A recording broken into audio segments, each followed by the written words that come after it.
Magkabit tayo ng, hindi ko na pinakita kung paano ko nagtinap nito kasi wala magawa yung cellphone natin. Ito yung tuturo ko lang. Itong gitna, ito yung ignition, yan, dilaw pula, ignition yan. Itong red tsaka brown para sa ground yan, isang tap lang yan. Ito,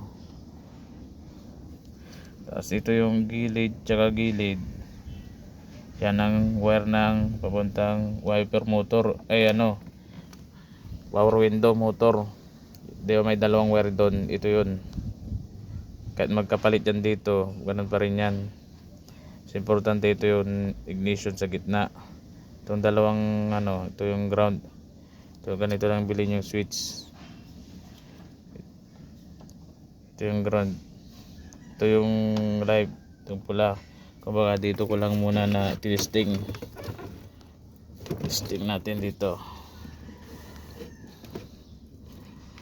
Ito yung yung live galing dito.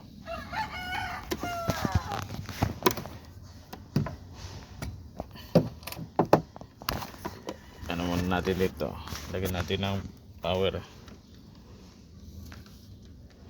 testing lang muna yan. Lagyan natin ng yan sa reading fuse para safety. So may ilaw na siya.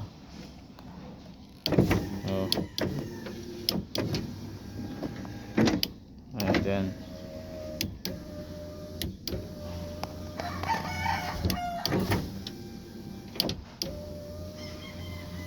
Kahit anong sasakyan pwede yan gamitin, kahit elf, ganon, pwede yan. Basta bili lang kayo na ganitong switch. Ito yung tandaan nyo na. Ito lang, mga linya nito. Basta ito yung gilid-gilid, yan ang wire ng ng power window motor. Ito ground, itong gitna, itong live ito, yan kinunik ko lang muna dyan, itong itim,